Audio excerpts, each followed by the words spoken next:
L'un des sujets les plus importants pour nous à Coup d'État, et à The Family en général, et dans tout ce qu'on fait, c'est qu'on se rend bien compte que l'inégalité entre les fondateurs, elle n'est pas de talent, elle n'est pas de compétences ou de savoir-faire, parce que ça, en général, quand on a des lacunes, ça s'acquiert. Elle est réellement d'état d'esprit et elle est réellement psychologique. Et en fait, cette barrière psychologique, vous avez deux façons de la voir. Je donne des cours en parallèle à Sciences Po. Et donc, c'était mon premier cours cette semaine. Et pour la première fois de ma vie, je me suis énervé sur un étudiant. Et j'ai besoin de partager avec vous cette histoire parce que c'est un peu ma thérapie collective. Ça m'est jamais arrivé de m'énerver sur quelqu'un pendant un cours. Mais j'ai un fusible qui a sauté à tel point que je suis quand même rentré chez moi et que j'ai dit que j'allais arrêter de donner des cours. C'est pour dire mon état de nervosité. Mais vous allez voir, c'est un détail, c'est débile, mais en fait, c'est très important pour moi parce qu'on m'a posé une question que j'adore, qui est une question très intéressante, qui est est-ce que l'entrepreneuriat s'apprend? Ouais, les mecs vont se dire putain, on vient de payer de l'argent sur. J'espère qu'il va répondre oui. Et ben en fait, j'en sais rien. Et je vais commencer par vous l'avouer, j'en sais rien si l'entrepreneuriat s'apprend. On ne fait pas coup d'État parce qu'on est persuadé que l'entrepreneuriat s'apprend. On fait coup d'État parce qu'on est persuadé qu'au moins on peut éviter aux gens de faire des erreurs systématiques. Et quand on pose la question est-ce que l'entrepreneuriat s'apprend, en fait, c'est pas vraiment cette question qu'on pose. La question qu'on pose, c'est comment garantir à quelqu'un l'apprentissage du succès. Parce que c'est ça la question cachée dans est-ce que l'entrepreneuriat s'apprend. Parce que évidemment, est-ce que créer une boîte s'apprend? Oui. Est-ce qu'on peut vous donner des réflexes et des savoirs techniques? Oui. Mais est-ce que même si vous appliquez, imaginez une sorte de psychopathe, psychorigide qui applique tout ce qu'il a appris dans Coup d'État à la lettre, étape après étape, et il échoue, est-ce qu'on a une responsabilité? Est-ce que notre contrat est une obligation de moyens ou une obligation de résultat? C'est bien évidemment une obligation de moyens. Et parce que personne ne peut garantir ce type de résultat. Personne ne peut dire à quelqu'un, je vais t'expliquer comment réussir. Les gens peuvent à minima, comme nous, expliquer, voilà ce que je peux faire pour éviter que tu échoues bêtement. Et tout est dans le bêtement. Parce qu'effectivement, il y a des choses qui mènent à un échec quasi systématique. Il y a des choses où le mur est évident parce que vous avez un peu d'expérience. Et alors, je vais vous expliquer mon petit énervement. Il y a une histoire que j'adore raconter sur l'état d'esprit et qui, pour moi, résume.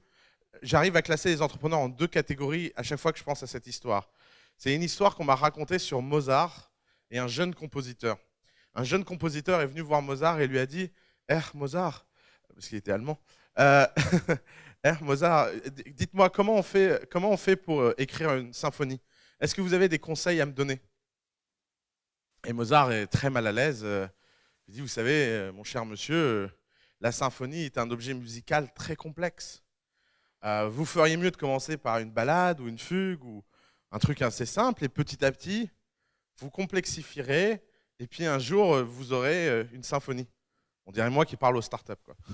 Commence par un MVP et petit à petit, un jour, tu seras Bill Gates. Et le type, vexé, dit à Mozart, mais je ne comprends pas. Vous avez écrit votre première symphonie, vous aviez 6 ans. Et Mozart répond, oui, mais moi, j'ai demandé à personne comment faire. Et pour moi, en fait, cette histoire pointe exactement les deux types d'entrepreneurs, vraiment la matrice fondamentale qu'on voit chez les gens. Il y a les gens qui sont touchés par la grâce, il y a les gens qui sont touchés par le labeur. Donc les gens qui sont touchés par la grâce sont des gens qui, effectivement, semblent, dès le début de leur entreprise, déployer un naturel extraordinaire, semblent prendre les bonnes décisions les unes après les autres, semblent avoir un instinct extraordinaire concernant où leur entreprise va. Et puis on a les laborieux. Les laborieux, ils font tout à l'envers. S'il y a une connerie qu'ils peuvent faire, ils la font. Et puis ils souffrent, mais ils survivent, ils tiennent et ils passent à l'étape d'après. Et puis petit à petit, comme ça, linéairement. Et d'ailleurs, si vous regardez à peu près tous les domaines de l'esprit, ou même d'ailleurs le sport, dans le sport, c'est la même chose. Vous avez les gens touchés par la grâce, Usain Bolt. Vous avez les gens qui sont touchés par le travail. Je sais pas, je connais pas beaucoup de sportifs à part Usain Bolt. Euh, dans l'écriture, c'est la même chose.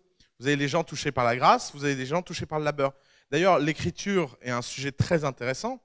L'époque où on a formé le plus d'écrivains de façon formelle est l'époque qui a fourni le plus de chefs-d'œuvre. Le 19e siècle est le seul moment de l'histoire où une société entière s'est mise en tête de former des écrivains. Au 19e, être écrivain, c'était un métier. C'était une carrière tout à fait acceptable pour un enfant de bonne famille. On pouvait dire à son papa, je vais devenir écrivain, et son papa disait, oui, tu iras à Henri IV. Et c'était tout à fait normal, et on prenait des cours, on avait des précepteurs, et c'est une époque où des milliers de gens ont été formés à l'écriture. Ça a donné quelques dizaines de chefs-d'œuvre. Aujourd'hui, si vous voulez être écrivain, il faut être soit chanceux, soit talentueux, soit travailler dur seul, mais il n'y a aucune école pour apprendre à être écrivain.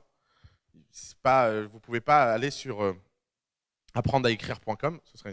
D'ailleurs, c'était un étudiant de coup d'État qui voulait faire ça. Je ne sais pas où il en est, mais ce sera intéressant de regarder. Et je lui souhaite bon courage, parce que ce n'est pas facile de former formellement quelqu'un à l'écriture vieux. C'est plus simple, jeune. Et donc, la question qui se pose dans l'entrepreneuriat, c'est la même. Est-ce que on peut apprendre à quelqu'un les différentes étapes? Est-ce qu'on peut le prévenir? Et est-ce qu'on peut lui transmettre ça? Et alors, pourquoi mon énervement? Juste pour l'anecdote, pour que vous partagiez ça avec moi. Le type me répond, oui, mais Mozart, c'est pas vrai que c'est la grâce, il a beaucoup travaillé. Et alors là, on est parti dans une discussion de 40 minutes sur est-ce que tout gamin de 2 ans qui reçoit des cours de musique devient Mozart ou pas? Et sur le rapport entre causalité et corrélation, je vous évite tout ça. Et ça a fini par moi pétant un fusible, lui disant qu'il ferait mieux de reprendre son éducation à zéro et qu'en étant en 5e année de Sciences Po, il serait sans doute un jour dirigeant, qu'il allait massacrer beaucoup de gens dans son travail et que c'était une honte et qu'il ferait mieux de reprendre ses études à zéro. Voilà. Ça, c'est fait. On passe à la suite. Alors, pourquoi je vous parle de tout ça? Je vous parle de tout ça parce que c'est le sujet du jour. Je vous parle de tout ça parce qu'en fait, au fondement de tout, dans l'entrepreneuriat, il y a un état d'esprit et il y a un certain nombre de choses dans l'état d'esprit qui ont un impact pendant très longtemps. Si vous voulez savoir ce qu'est une boîte, c'est un organisme vivant. Et c'est un organisme vivant qui commence par de l'ADN. Et cet ADN, il provient d'où? Il provient des fondateurs. Créer une boîte, c'est comme créer un enfant. Il y a des choses qui sont innées, il y a des choses qui sont acquises. Quand 2 personnes font un enfant, tout le monde sait comment on fait les bébés ici, c'est bon. Quand 2 personnes font un enfant, chacune des personnes donne la moitié de son ADN, et les 2 ADN se combinent et créent quelqu'un. Cet acte-là, cet acte de vie, c'est exactement la même chose que ce qui se passe quand vous allez créer une boîte. Quand vous allez créer une boîte, chacun des fondateurs va amener son ADN. En plus, ce qui est assez marrant, c'est qu'on peut le faire à 3, 4, 5, 6. Il y a des moments, ça devient très compliqué, très très compliqué. Mais disons que jusqu'à 3, 4 personnes, les ADN se mélangent. Mais c'est pour ça que le premier acte d'état d'esprit, c'est l'acte de fondation. Et l'acte de fondation, il a un petit problème, c'est que si les ADN, autant dans la nature on cherche la diversité, autant dans la vie des entreprises, on cherche l'alignement. S'il y a un fondateur qui va par là et un fondateur qui va par là, vous ne risquez pas d'avancer. Parce qu'à un moment donné, l'histoire de la fondation, c'est une histoire d'alignement. Et alors, pour une raison assez inconnue, et je m'excuse d'avance pour la plupart des gens qui ont un fondateur, la première surprise qu'on a à The Family, c'est pourquoi les gens prennent leur cofondateur au hasard. Et ça, c'est le premier problème d'état d'esprit. J'allais dire franco-français, mais il n'est pas franco-français. Aux États-Unis aussi, ça arrive très souvent. C'est, disons, l'erreur la plus commune que tous les entrepreneurs du monde font. Elle vient d'où? Elle vient du fait que quand vous démarrez, vous êtes seul et vous rencontrez par hasard quelqu'un qui aussi est seul et a envie de démarrer et vous vous dites « Ah, tu veux faire une boîte? Moi aussi, je veux faire une boîte. Faisons une boîte ensemble. » Et ça réunit à peu près 80% des histoires de cofondation, peut-être 90%, et elle repose sur une erreur terrible. C'est que cette erreur, c'est que le cofondateur doit être moins choisi que l'employé le plus important de votre boîte. Personne ne choisirait un poste clé sans passer par un cycle d'interviews, de tests, de périodes d'essai, et je ne sais pas quoi. Par contre, la cofondation, c'est top là et on y va. C'est assez bizarre. C'est un peu comme si vous disiez, bon, moi je fais passer des tests assez poussés aux gens avec qui je couche. Par contre, les gens avec qui je me marie, ça, rien à foutre. Ça vous fait rire, ça paraît très absurde. Pourtant, c'est ce que tout le monde fait. J'en vois même là qui se disent, eh merde, qu'est-ce que j'ai foutu avec mon cofondateur? Oui, je sais. Parce que, en fait, l'acte de cofondation, c'est avant tout un acte d'état d'esprit. Or, je pense que les gens, il y a plein de façons de choisir son cofondateur, il y a plein de choses, mais Mais le point important, c'est quand vous choisissez votre cofondateur, vous devriez avant tout choisir un état d'esprit. Par exemple, les gens choisissent leur cofondateur parce qu'il est brillant. Les gens choisissent leur cofondateur parce qu'il est compétent. Les gens se rationalisent leur cofondateur parce qu'il était disponible. Les gens se disent qu'ils vont travailler avec quelqu'un parce que cette personne, à cet instant T, est le meilleur expert du sujet. Mais le problème dans tout ça, c'est que vous oubliez la chose la plus méta et la plus fondamentale de l'existence de toutes les boîtes. C'est que les boîtes ne vivent pas par compétence, elles vivent par esprit. Au sens où les boîtes, elles n'existent pas parce qu'à un moment donné, c'est les meilleurs qui font quelque chose, mais elles existent parce qu'à un moment, des gens n'ont jamais rien lâché jusqu'à ce que ça existe. Et si vous comprenez que la qualité première de tout fondateur et de tout entrepreneur, c'est la détermination, vous comprenez que la seule chose que vous devriez regarder chez vos cofondateurs, c'est à quel point ils sont déterminés. Et la détermination, ça se teste. Et ça, c'est le deuxième trait d'état d'esprit dont je pense trop mal parlé dans Coup d'État, première version. C'est que je n'ai pas arrêté de supposer que quelque chose était évident alors que ça ne l'est pas. Et en fait, cette évidence qui manque, c'est que on ne peut pas choisir un cofondateur et on ne peut rien faire dans l'histoire de son entreprise si à un moment donné, on n'accepte pas l'idée que tout ce qu'on fera est important et qu'il n'y a rien qui est un détail. Les meilleurs fondateurs sont des gens qui sont quasi obsessifs. C'est un trait extrêmement courant chez les fondateurs. Et vous devez vous regarder dans une glace et vous demander, vous poser cette question, de quel côté je suis? Est-ce que je suis du côté des gens qui laissent tout passer et pour qui pas grand-chose n'a d'importance et les choses coulent? Ou est-ce que je suis du côté des gens qui veulent toujours obtenir le meilleur dans quoi qu'ils fassent? Et à un moment donné, la seule façon de faire une boîte de qualité, c'est que sur cet acte fondamental, vous partiez dans le bon sens. Et je me demande à quel point les gens se racontent des histoires là-dessus. Alors, première chose, c'est concernant les caractéristiques psychologiques. La première chose que vous devriez tester chez vos cofondateurs, c'est la résistance au stress. Et ça, c'est très important. À quel point ils sont capables de prendre le stress dans la tronche et de survivre au stress. Et je pense, moi je rêve de ça, j'en parle tout le temps, mais personne ne le fait. Mais pourtant, je pense que ça révélerait beaucoup. Je rêverais d'un Pékin Express version start-up. Vous prenez deux mecs, vous leur donnez 100 balles et vous leur dites si tu arrives à Pékin et que tu peux m'appeler en autostop, alors je te prends comme dans The Family où tu as le droit de créer ta boîte. Ça a l'air con, mais ça représente quelque chose d'important qui est que il n'y a rien de mieux que la vraie vie et il n'y a rien de mieux pour tester un cofondateur. C'est pour ça que les meilleurs cofondateurs ne sont pas trouvés, on vit avec. C'est pour ça que les meilleurs cofondateurs, on a soit travaillé avec, soit on a fait quelque chose avec eux et la cofondation est devenue un accident. Ce n'est pas un hasard, c'est un accident. C'est-à-dire qu'à un moment donné, on connaît quelqu'un tellement et tellement intimement qu'on décide de se lancer avec lui. Et d'ailleurs, ça c'est une question que j'ai très souvent. Les gens me disent, mais je ne sais pas où trouver un cofondateur. Alors, qu'est-ce qu'ils font? Ils vont dans des soirées de speed dating cofondateurs. Alors, les mecs qui vont dans des soirées speed dating cofondateurs, c'est comme les gens qui cherchent leur mari dans une soirée speed dating. Ça fait que des déçus. Hein. Et pourquoi ça fait que des déçus? Parce qu'on ne peut pas trouver quelque chose d'aussi important dans un format aussi simple. La seule façon de trouver un cofondateur, c'est de vivre. Et je pense que les gens se disent, comme question fondamentale, je veux créer une boîte, alors qu'ils devraient se dire comme question fondamentale, je veux trouver un cofondateur. Par exemple, je n'ai pas fondé The Family parce que j'avais envie de fonder The Family. J'ai fondé The Family parce que j'ai trouvé Alice Zaguri.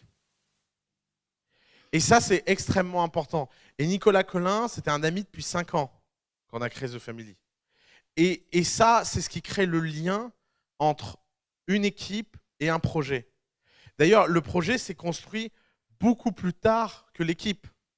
Dans notre cas, nous, on était amis. Avec Alice, on avait travaillé ensemble.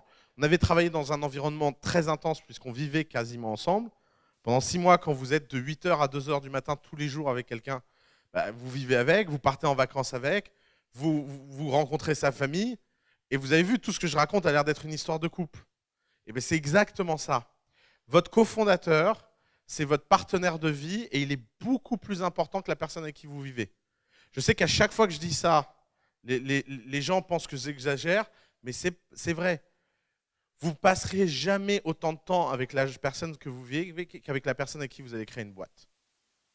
Et donc, par définition, vous allez avoir besoin de choisir cette personne avec beaucoup plus de force et beaucoup plus de détails que la personne avec qui vous décidez de vivre. L'autre point qui est important à comprendre, c'est qu'un beau cofondateur, c'est quelqu'un que vous admirez. Encore une fois, si vous regardez la checklist traditionnelle des gens de pourquoi c'est mon cofondateur, ils vont vous dire des choses du genre, moi j'ai entendu des choses tellement absurdes. Ah ouais, mon cofondateur il est trop fort, il vient de Polytechnique. Ce n'est pas pour toi, Balthazar. Mon cofondateur il est trop fort, il a travaillé chez L'Oréal. Mon cofondateur, mais on s'en fout. La question, c'est est-ce que vous l'admirez ou pas? Et l'admiration, on ne se ment pas. Quand on admire quelqu'un, c'est un trait psychologique, c'est un trait irrationnel. Et si je pouvais vous encourager juste à une chose, c'est admettre la part d'irrationnel qu'il y a dans la création d'une boîte. Tous les articles que vous lisez en ligne, tout ce qu'on essaie de vous transmettre, tout ce qu'on vous enseigne dans la création de boîte, cherche à rationaliser quelque chose qui est très, très difficile à rationaliser. Pourquoi? Parce que la part d'irrationnel dans la création d'entreprise est extrêmement importante. La part d'irrationnel, c'est ce qui fait qu'il y aura une différence entre un projet A et un projet B. Et d'ailleurs, cette part d'irrationnel, elle est où? Elle se situe dans la psychologie des gens par rapport à leurs tâches. Prenons une image toute bête. Imaginons qu'ici, je décide de faire un grand concours pour choisir celui qui cuisinera chez moi ce soir. Qu'est-ce que je peux faire? Premier cas, je vais aller et je vais dire à tous les gens qui sont dans cette salle de me raconter où ils ont travaillé, dans quel restaurant ils ont travaillé, pour qui ils ont cuisiné, et je vais essayer de choisir le meilleur en fonction de la social proof. Et s'il y en a un qui me dit qu'il a été l'adjoint de Ducasse, je me dirai tout de suite, oh là là, il a été l'adjoint de Ducasse, j'ai envie de travailler avec lui. Ducasse était un de mes chefs préférés. Si quelqu'un me dit j'ai travaillé avec Alain Passard, je me dirai oh encore mieux. Et je vais peut-être choisir comme ça. Et alors je suis sûr de tomber avec quelqu'un d'une qualité, certes, mais peut-être pas la meilleure. Maintenant la deuxième méthode, c'est la méthode un peu plus rationnelle, qui est de dire je vais tous vous donner des ingrédients et un temps de cuisine, et je vais vous donner ces ingrédients et je vais vous dire vous allez me préparer le même plat, je vais goûter et je vais choisir le meilleur. Pas mal comme technique. Ça vous semble tout à fait raisonnable. Eh bien, figurez-vous qu'il y a une expérience que j'adore sur les biais du choix qui montre qu'à chaque fois qu'on demande à quelqu'un de choisir quelque chose en évaluant plusieurs personnes, il finit toujours par choisir dans les 25% dernières personnes qu'il a évaluées, quel que soit l'ordre dans lequel les choses lui sont présentées. Vous avez compris ce que je veux dire? Tout simplement qu'à force d'évaluer des choses, on finit par fatiguer et qu'au début, on est hyper exigeant et que la barre d'exigence descend aussi vite que la barre de fatigue monte. Et ce qui fait qu'à la fin, les gens choisissent toujours dans les 25% de choses qu'ils ont vues en dernier. Si vous voyez 50 candidats en job interview, vous aurez toujours un biais d'embaucher dans les 10 dernières personnes que vous avez vues. Parce que dans les 10 dernières personnes que vous aurez vues, vous serez beaucoup plus fatigué qu'avec les 10 premières. Et quel que soit l'ordre dans lequel on vous présente les gens, c'est-à-dire que si les 10 derniers avaient été les 10 premiers, les 10 premiers, les 10 derniers, comme par hasard, vous choisissez dans le groupe. Et ça, c'est une expérience qui a été répliquée et répliquée et répliquée en psychologie sociale. Croire qu'il est possible de faire un choix rationnel alors que tout dans notre être l'est irrationnel, ça ne fonctionne pas. La seule bonne façon de choisir un chef, c'est de voir avec lequel j'ai envie de passer le plus de temps. Et c'est aussi bête que ça. Pourquoi? Parce que même si, par exemple, Serge était un petit peu moins bon que Balthazar, et que je préfère passer du temps avec Serge, et ben à long terme, la courbe d'apprentissage de Serge sera toujours meilleure que la courbe d'apprentissage de celui avec qui j'ai pas envie de passer du temps. Et c'est cet élément d'état d'esprit que les gens n'intègrent pas. C'est cet élément d'état d'esprit qui fait que les gens se concentrent sur les mauvaises choses et rationalisent l'ensemble de leurs choix, alors que c'est le seul moment de la vie d'une entreprise où ils devraient faire confiance à leur instinct. Et d'ailleurs, pour parler de cette histoire d'instinct, les gens passent leur temps à se demander si leur instinct a de la valeur et s'ils devraient le suivre. Et nous, on a constaté quelque chose, c'est que les gens ne suivent jamais leur instinct sur les gens et ils suivaient toujours dans le business. Et dans les deux cas, c'est une catastrophe. En général, les entrepreneurs qui suivent leur instinct dans le business, ils sont sûrs de se planter parce que c'est tellement contre-intuitif le business que si vous n'avez pas une méthode rationnelle et formelle pour évaluer ce que vous faites, vous avez beaucoup de mal. Alors que évaluer les gens, tout dans votre vie vous a préparé à ça. Depuis votre enfance, dans la cour de récré, vous repérez de loin les mecs avec qui vous avez envie d'être ou pas. Dans la cour de récré, de loin, vous repérez les gens qui sont cool ou pas. Et si vous regardez, et on se faisait cette remarque récemment, ici à The Family, c'est que si on regarde notre top 10 d'entreprises, ils ont une caractéristique incroyable, c'est qu'ils sont extrêmement homogènes dans leur équipe. Et quand je dis homogène dans le style. Par exemple, on a une équipe qui s'appelle Star of Service. Si vous voulez planter votre boîte, vous faites tout ce que Star of Service fait. Mais vraiment. C'est-à-dire qu'à chaque fois, moi, on leur a même dit qu'il fallait qu'ils arrêtent leur boîte, qu'ils écrivent un bouquin, ils vont faire un best-seller, et ça ira beaucoup plus vite pour devenir riche que faire leur boîte. Vous prenez coup d'état du début à la fin, vous faites l'inverse, ça donne Star of Service. Mais vraiment, à toutes les étapes. Par exemple, ces types n'ont pas d'équipe. Ils sont deux en calbut, véritablement. Ils sont deux en calbut chez eux avec des écrans partout et ils gèrent 90 personnes à travers le monde. Normal. Tout le monde est en télétravail. Ils n'ont jamais rencontré personne. Ils interviewent les gens uniquement par Skype. Moi, je ne comprends même pas comment ils arrivent à interviewer qui que ce soit par Skype. Et c'est les plus gros bourrins que la Terre ait connus. Par exemple, vous leur demandez c'est quoi ta stratégie marketing? Bah, je ne sais pas, l'annuaire de A à Z. Effectivement, c'est une bonne réponse. Ça marche, de A à Z, oui, il y a tout le monde là-dedans. Alors, par exemple, récemment, je crois que le summum a été atteint avec leur expansion internationale, où là, les mecs ont lancé 80 pays à la fois. Jamais je dirais à quelqu'un de lancer 80 pays à la fois. Mais bien sûr, eux, ils lancent 80 pays à la fois. Et je leur ai dit quand même, les gars, va quand même falloir créer à un moment ou un autre une structure de middle management. Et donc, ce serait cool que vous ayez pour les 20 pays les plus importants un MD. Et donc, je dînais avec eux avant-hier. Et alors, parce qu'ils me cassent les pieds en ce moment, parce qu'ils veulent absolument retourner lever des fonds. Et moi, je résiste des 4 fers pour pas repartir en levée de fonds avec eux.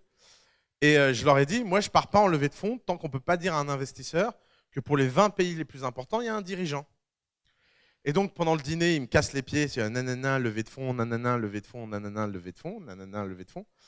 C'est ce que j'entends quand j'écoute plus les entrepreneurs. J'entends une sorte de nanana, nanana, comme ça. Et là, les types, je leur dis, mais non, mais attendez, de toute façon, on va la faire simple. Vous ne pouvez pas partir dans le levée de fonds, vous n'avez pas de MD dans les pays. Puis ils me disent, si, on a des MD. Je dis, non, vous n'avez pas de MD. MD, excuse-moi, c'est Managing Director, c'est le directeur d'un pays. C'est typiquement le genre d'endroit où il faut m'arrêter. Le jargon, c'est insupportable, mais c'est plus fort que nous parce qu'on est tout le temps dedans. Donc, mais il ne faut pas hésiter à nous demander de définir les mots. C'est un peu comme le R&B, les startups. Les start-upers, ils adorent inventer des mots. C'est pour ça qu'on écoute du rap ici. Tu vois, on se sent dans le même combat, quoi. Et donc, je leur dis, non, vous pouvez. Et ils me disent, mais si, on en a 20. Et dans les 20 pays les plus importants, on a embauché un mec. Et ça cartonne. Bon, on en a viré 4, mais on les a remplacés. Je dis, mais les gars, si vous avez embauché 20 personnes, votre cash position aurait dû baisser. Vous avez plus d'argent sur votre compte que le mois dernier et votre chiffre d'affaires n'a pas augmenté. Ah non, mais on ne les paye pas. Quoi? Bah ouais, attends, tu comprends. Nous, on est resté 2 ans sans salaire. Alors, on leur a dit. Et donc, l'idée, c'est qu'au début, ils n'ont pas de salaire et on les augmente de 200 € tous les mois. 200 € tous les mois. Jusqu'au moment où ils auront atteint leur courbe et ça se croisera. Et puis c'est à l'infini, 200 € tous les mois, à un moment, ils peuvent bien gagner leur vie quand même. Et là, j'étais dans un japonais, le sushi, il est parti de la bouche, Il a atterri sur la table d'à côté. Non mais j'étais, mais c'est improbable. Vous croyez que qui que ce soit dans cette pièce est capable de convaincre quelqu'un de travailler pour 200 € par mois? Je vous assure, c'est impossible. Moi, je ne vois même pas comment faire. Moi, je serais tellement mal à l'aise, personnellement, de faire ça, que déjà le type dans l'interview le sentirait et serait mal à l'aise lui aussi. Mais eux, ils sont tellement naturels, ils sont tellement alignés, ils sont tellement forts que des choses qui normalement ne devraient pas exister deviennent possibles. Et ça, c'est le cas de toutes les plus belles aventures entrepreneuriales. C'est-à-dire que c'est des gens qui sont tellement sincères, tellement forts, qui font des choses que personne ne pourrait leur conseiller de faire. Et ça marche. Et en plus, donc depuis, j'ai parlé avec un des MD en question, et les mecs sont super heureux. Genre, le mec qui dirige je ne sais plus quel pays m'a dit, mais tu ne te rends pas compte de la chance que c'est pour moi de travailler pour Star of Service, c'est quelque chose qui va changer ma carrière. Je dis, mais c'est pas possible. Mais comment ils font? Je suis jaloux. J'arrive pas à faire ça, moi. Moi, mes stagiaires, ils chialent, quoi. Enfin, qu'est-ce que c'est que cette histoire? Et ils sont vachement bien payés, les stagiaires, chez nous. Donc, et ils trouvent que non. Donc je comprends pas. Mais en fait, tout ça, c'est une question d'état d'esprit. C'est pas une question de talent, c'est pas une question de méthode. On peut pas vous dire, on va vous apprendre à sous-payer les gens. C'est pas une méthode, c'est même pas souhaitable. D'ailleurs, ce que je peux vous apprendre, c'est que vous avez intérêt de vachement bien payer les gens. Je vais vous dire l'inverse. Mais il n'empêche qu'il existe des singularités et que ces singularités font que l'entrepreneuriat est tellement formidable. Et qu'en fait, la différence entre est-ce que je dois suivre mon instinct ou est-ce que je ne dois pas le suivre, c'est tout simplement le résultat. Si Star of Service payait les gens 200 € par mois et que c'était une cata, ce serait simple de leur expliquer pourquoi. Il n'y a qu'à augmenter les gens et les gens travailleront mieux. Mais comme eux, ils ont des performances exceptionnelles en étant comme ça veut dire qu'ils représentent une singularité. Et c'est ça que vous devez chercher. Et ça ne se trouve pas si les fondateurs sont de cultures différentes. Ce qui est incroyable chez Star of Service, c'est que les deux sont parfaitement alignés là-dessus. Ils sont caricaturaux, ils sont brutaux, ils sont incroyablement simples, mais incroyablement doués. Et pourquoi? Parce que leur talent, c'est une capacité d'exécution exceptionnelle. Et que donc tout ce qu'ils ne savent pas faire est rattrapé par ça. Par exemple, je ne pense pas qu'ils savent ce que le mot design veut dire.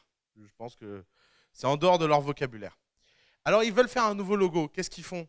Ils prennent le bleu de Google et la police d'Airbnb. Tout simplement. Et vous voyez, ce genre de décision ne prend même pas... Balthazar me disait, mais à ton avis, ça leur a pris combien de temps pour décider ça? Je ne sais pas, 20 secondes. Et là où une autre boîte aurait travaillé sur son logo pendant 4 semaines en faisant des allers-retours avec un designer, chez Star of Service, ça a pris 30 secondes. Ouais, le bleu de Google a été testé des millions de fois. Airbnb, ils ont l'air de bien marcher. Fusionnons les deux et ça fera un truc. Bien sûr. Vous savez que le jour où ils ont annoncé leur levée de fonds, leur communiqué de presse pour la levée de fonds était le communiqué de presse traduit sur Google Translate de leurs concurrents américains. Et ils m'ont dit, je ne comprends pas pourquoi on se ferait chier à écrire un communiqué de presse, ils l'ont déjà fait. On n'a qu'à le traduire dans Google Translate, on corrige les quelques fautes d'orthographe et hop, communiqué de presse. Ce qui, chez quelqu'un d'autre, aurait pris 5 heures de réunion, chez eux, prend 30 secondes. Et d'ailleurs, tout dans Star of Service se résume à cette culture très simple. D'ailleurs, ils ont embauché un directeur général, un directeur commercial qui s'est fait virer parce qu'il a présenté une note de frais. Et je comprends. On ne présente pas une note de frais chez Star of Service, le mec s'écrit où? Chez EDF.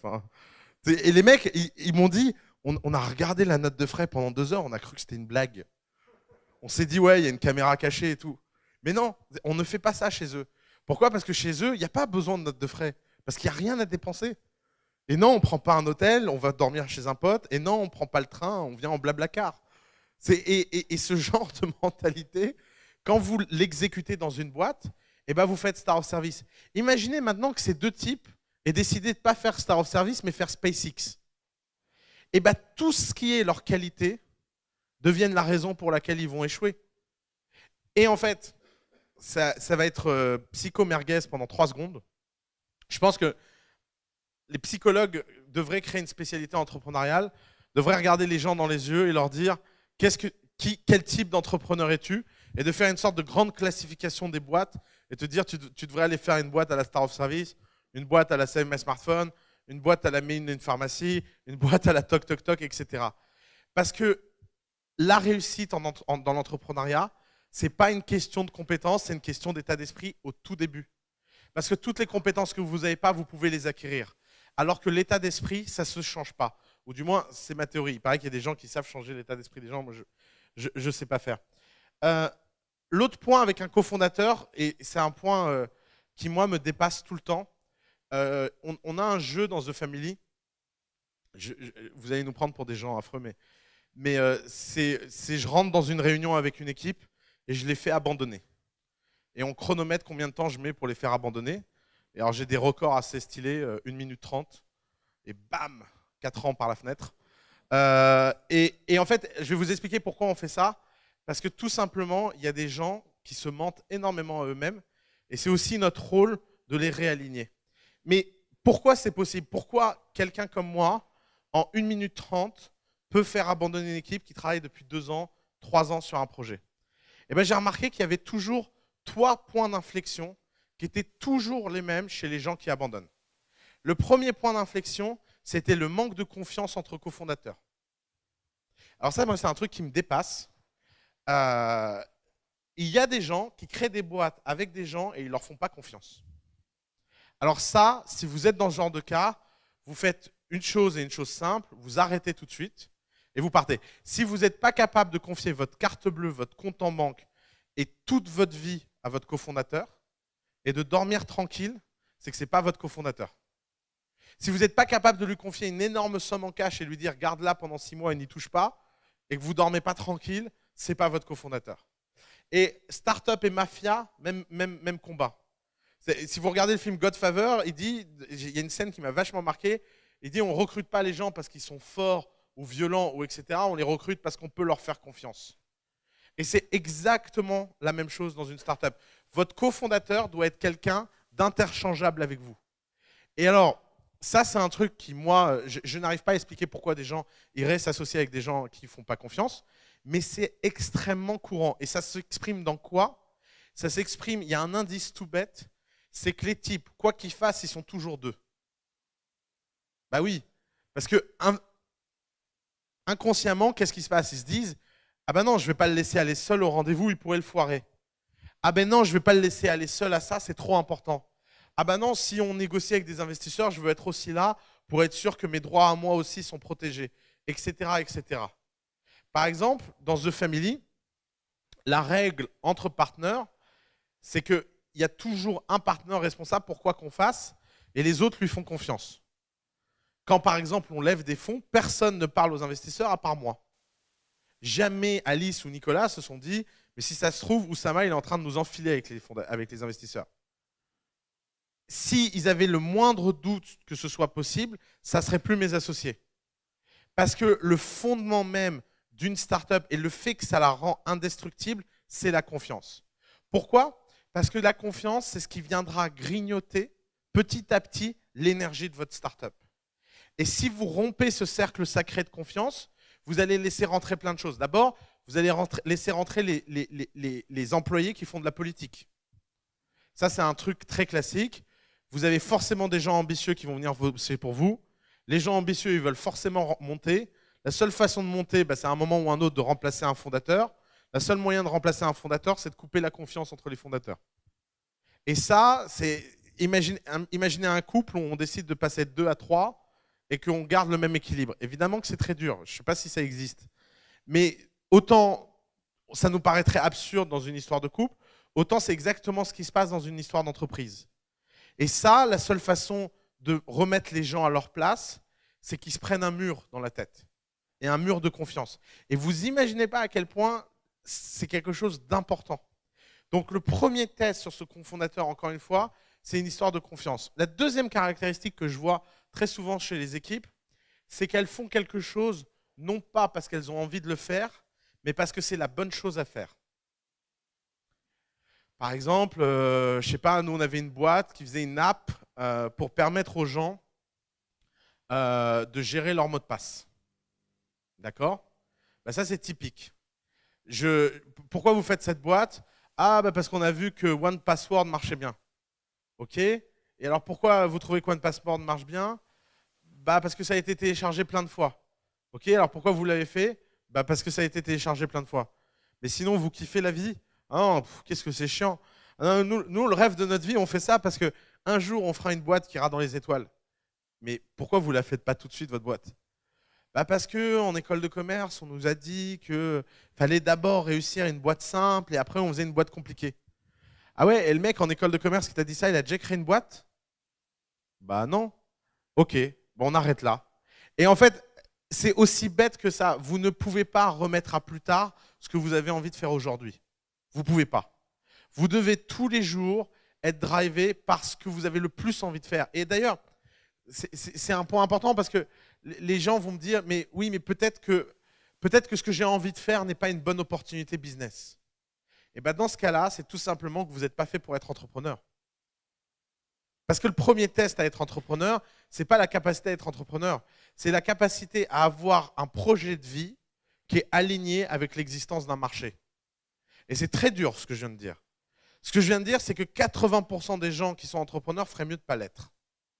Et 80% des gens qui veulent être entrepreneurs feraient mieux d'être cofondateur ou travailler pour quelqu'un qui, lui, a ce projet de vie. C'est très différent d'être early employee et d'être fondateur. Et cette différence vient de quoi? Elle vient de ça.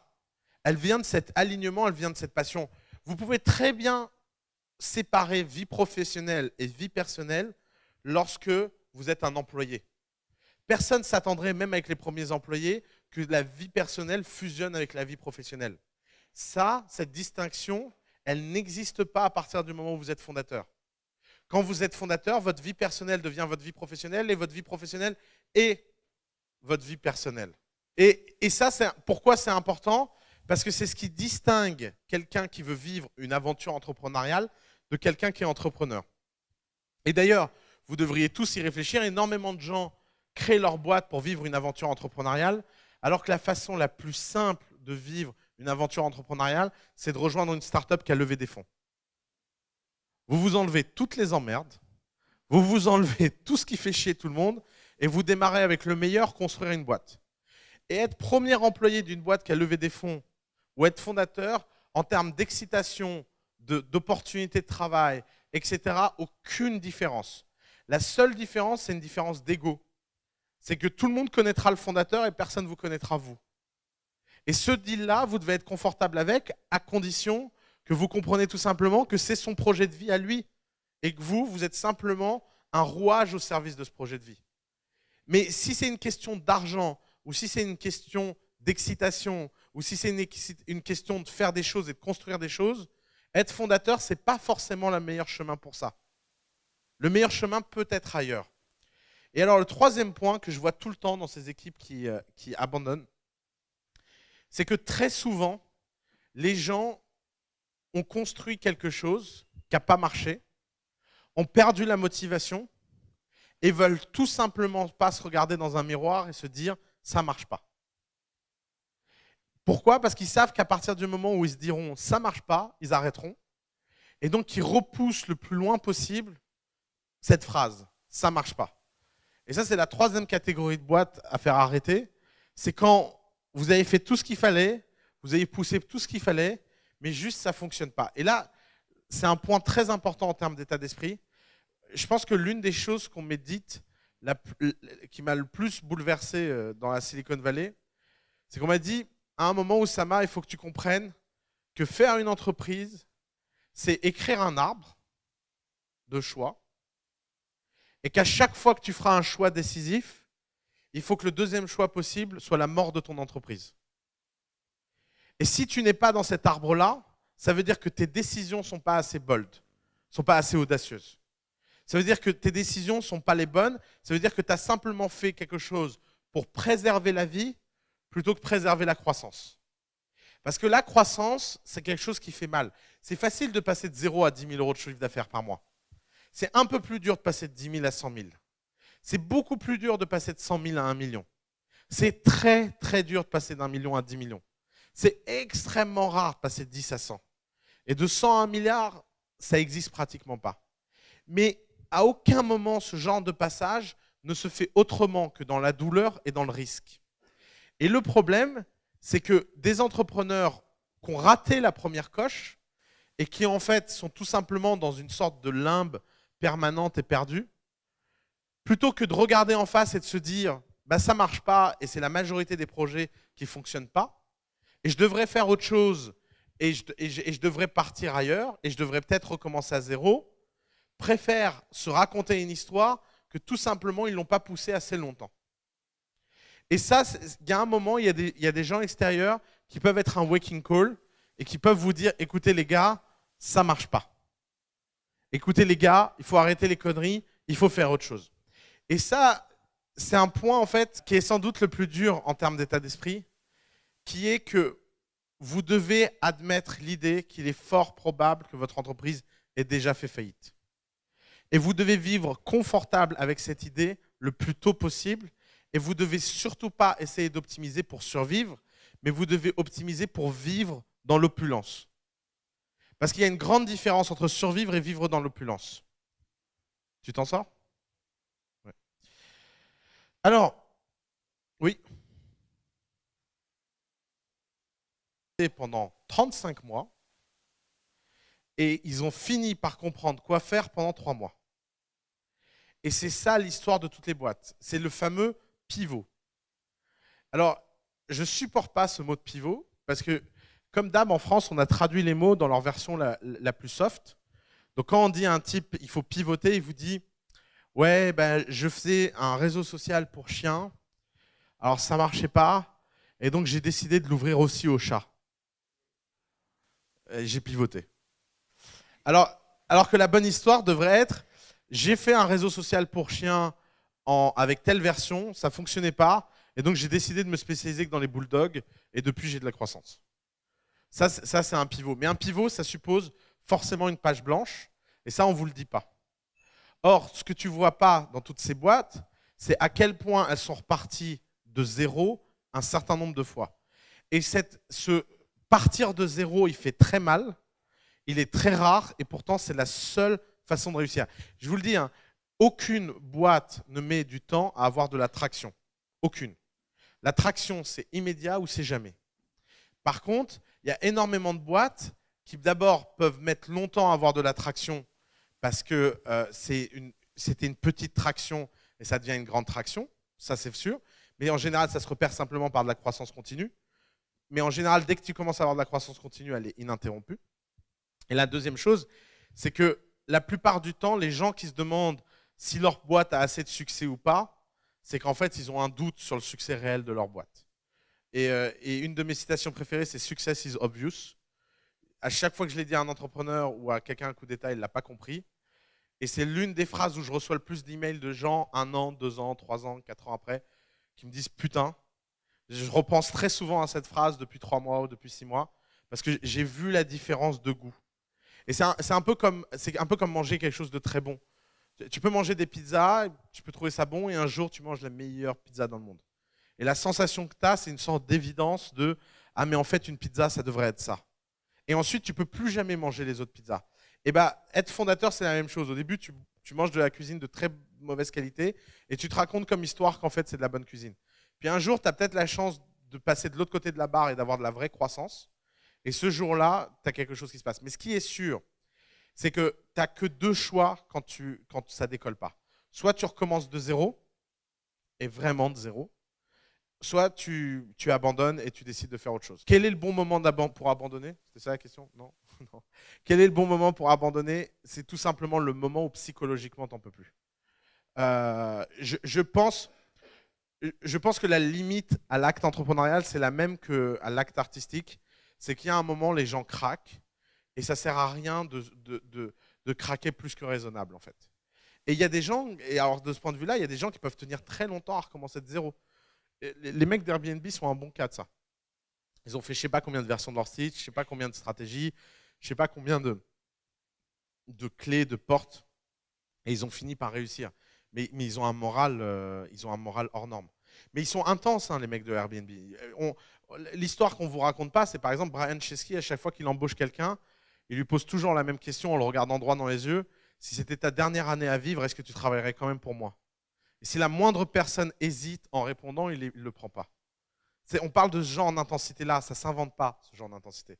Ce genre d'intensité, elles sont produites par le fait que ces gens sont drivés par quelque chose que la plupart d'entre nous ne comprend pas. Alors, ils sont dans le bon milieu pour être drivés par ça. Je pense qu'en France, tu poses cette question, bah, tu n'embauches personne. Parce qu'évidemment, tout le monde hésitera. Et que, évidemment, c'est pour ça que les milieux ont autant d'importance. Une version de ton site tellement minimale que tu peux la mettre en ligne assez rapidement et pouvoir tester les retours. Mais justement, c'est tout le sujet.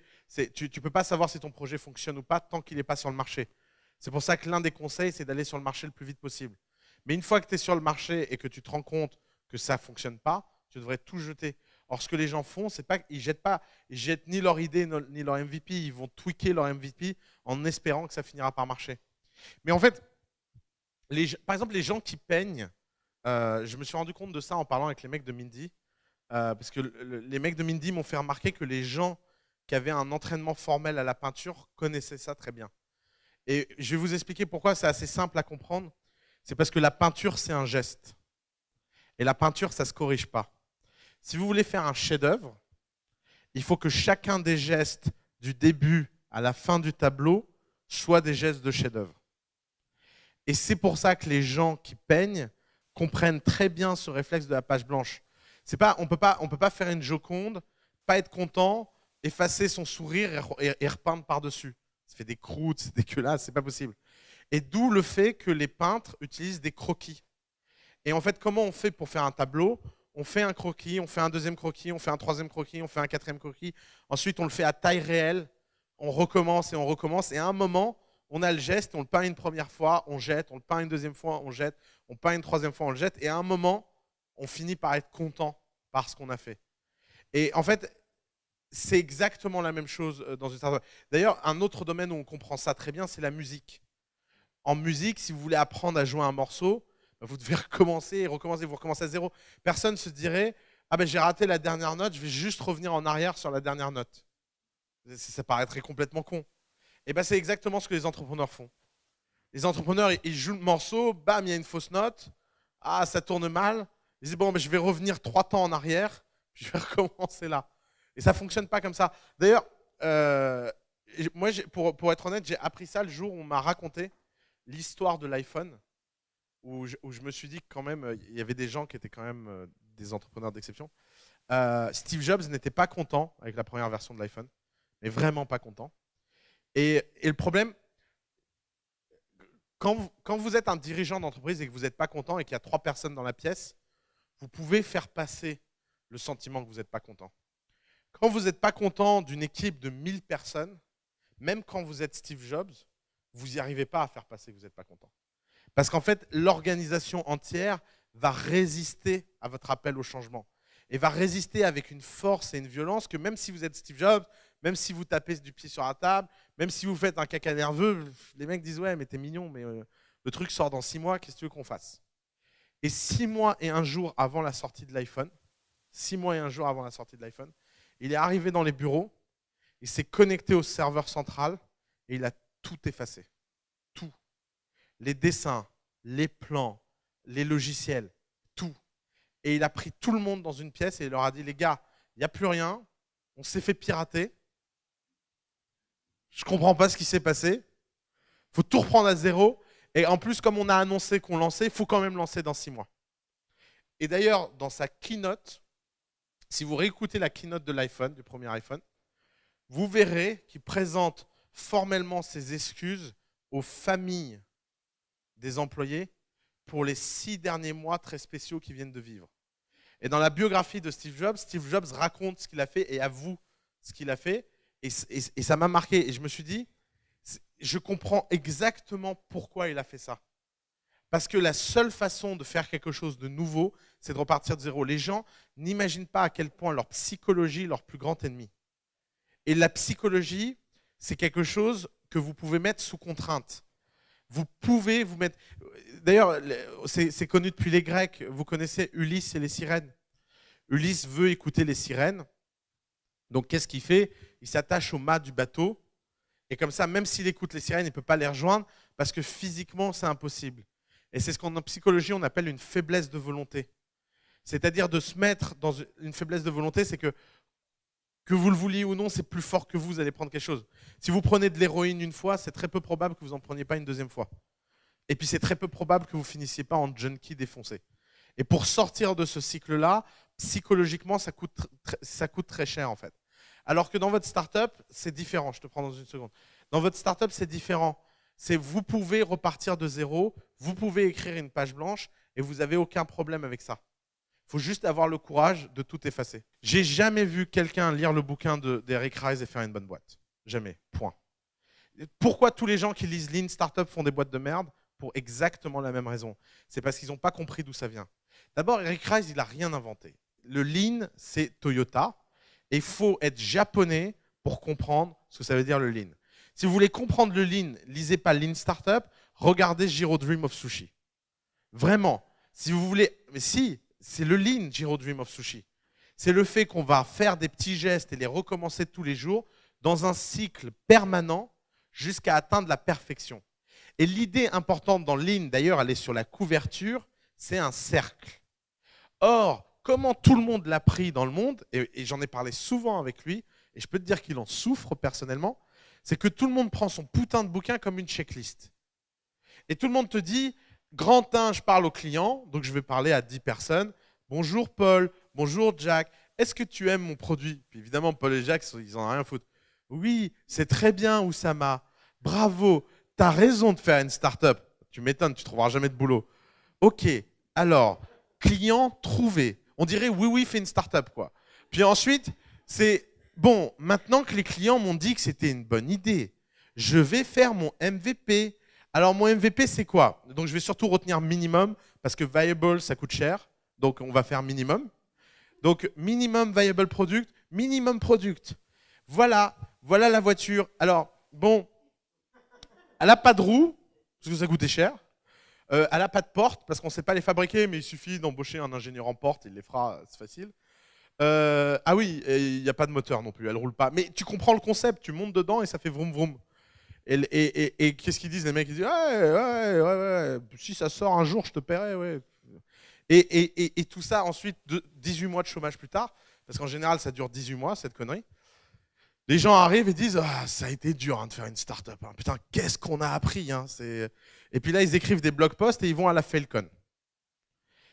C'est pas comme ça qu'on construit une boîte. On construit une boîte, si tu veux construire le leader mondial de l'automobile, commence par être vendeur de skateboard. Tu fabriques un skate, tu mets les gens dedans, tu les amènes d'un point A à un point B. Et quand tu es en monopole sur les skateboards, tu prends l'argent et tu construis des vélos. Et quand tu es en monopole sur les vélos, tu vas et tu construis des voitures. Et ton MVP de voiture, c'est une Tesla. C'est sympa comme MVP, mais si tu regardes la première version de Tesla et la version maintenant, il y a un énorme upside. Ça n'a pas empêché les gens d'acheter des Tesla à 400 000 $, même si elles avaient plein de défauts. Et en fait, ce que tout le monde fait dans le monde de l'entrepreneuriat, c'est que les gens font des produits... Pardon, j'ai un bug. Ils font des produits imparfaits mais complets, alors qu'il faut faire des produits parfaits mais incomplets. Et c'est ça le sujet. Pardon. Oui, c'est ça. Les gens font des produits imparfaits mais complets, alors qu'il faut faire des produits parfaits mais incomplets. Prenez le premier iPhone, il n'y a pas d'apps dessus. Il n'y a pas de 3G. Il y a une batterie de 7 heures. Mais par contre, l'expérience Internet est unique au monde. Et c'est ça que les entrepreneurs ne percutent pas. C'est qu'ils veulent absolument servir tout le monde et rendre tout le monde content au lieu de se concentrer. Et alors pourquoi je te parle de tout ça? Parce que tout ça revient à cette histoire de pivot. En quoi le pivot est débile? C'est que le pivot, c'est un concept post-product market fit. Ce n'est pas un concept pré-product market fit. Et Eric Ries l'a ramené en pré-product market fit. Et ce jour-là, il a envoyé énormément d'entrepreneurs au casse-pipe. Parce que si tu commences à te dire qu'il suffit de tweaker à la marge et de pivoter pour trouver quelque chose qui compte, tu ne comprends pas l'intensité que tu as besoin en tant qu'entrepreneur. Et c'est pour ça que je suis très confortable à l'idée de dire il faut recommencer d'une page blanche, parce que tous les gens qui ont recommencé d'une page blanche ont fini par faire quelque chose. Parce que recommencer d'une page blanche, 1, c'est rare, 2, ça demande beaucoup d'énergie et ça forme un moral d'acier. Alors que pivoter, c'est facile, tout le monde peut le faire et ça finit toujours dans le mur. Parce que ton produit, par exemple, il y a des gens, ils viennent me voir et me disent alors oui, on a fait ce produit, mais on n'a fait aucun marketing. Dès qu'on commencera le marketing, ça devient un succès. Ha, ha, ha. mort de rire. Et alors, déjà, pourquoi tu viens me voir en m'expliquant que tu n'as pas fait quelque chose? Pourquoi sur Terre, tu voudrais aller voir quelqu'un en lui disant « je n'ai pas fait quelque chose ». C'est complètement con. Non, tu devrais dire on a poussé le truc à fond, on est là, on a des chiffres de ouf. Non, tu viens et tu dis je n'ai pas commencé le marketing. D'ailleurs, j'appelle ça le complexe de l'enfant en entrepreneuriat. C'est que la plupart des entrepreneurs se comportent comme des enfants. Je ne sais pas qui ici a des enfants, mais moi, il y a un truc qui me fascine avec les gosses, c'est le passage, et surtout, c'est un grand traumatisme personnel chez moi. C'est quand tu viens et tu dis à ta maman j'ai faim, et que la maman répond c'est pas l'heure de manger.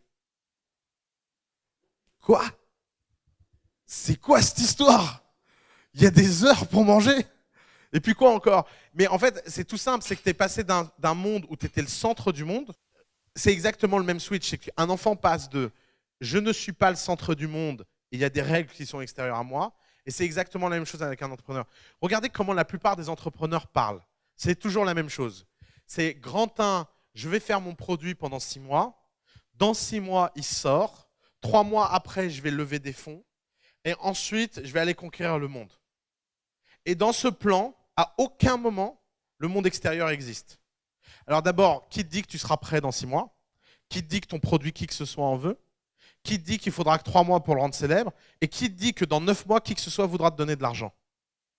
Alors qu'un entrepreneur devrait se dire, je lance mon produit le plus tôt possible, je vais faire en sorte qu'un maximum de gens l'achètent, et j'espère que dès que quelqu'un me propose de l'argent, je le prendrai. Et là, tu renverses le rapport de force. C'est-à-dire que tu ne fais pas les choses simplement pour les faire, tu fais les choses dans l'espoir qu'il y a une réaction en face. Et que cette réaction, tu ne sais pas quand elle arrivera, mais que tu continueras aussi longtemps. Et c'est pour ça que la feuille blanche est très importante. Parce que la feuille blanche, ça permet tout simplement d'admettre l'idée que ta fusée que tu as lancée, eh ben, elle s'est crashée. Et donc, il faut en construire une nouvelle. Et quand une fusée est crashée, personne ne va aller se faire chier à récupérer les pièces détachées en se disant peut-être que le moteur est toujours viable. Quand une fusée se crache, elle explose, c'est pas grave, on passe à la prochaine fusée. Et c'est la même chose dans une startup. Et c'est pour ça que cette histoire de pivot est très dangereux. Parce que par contre, post-product market fit, il faut savoir qu'une startup a 2 grands moments dans sa vie. On a ce qu'on appelle le pré-product market fit, le post-product market fit. C'est un peu comme Jésus, il y a un avant et un après.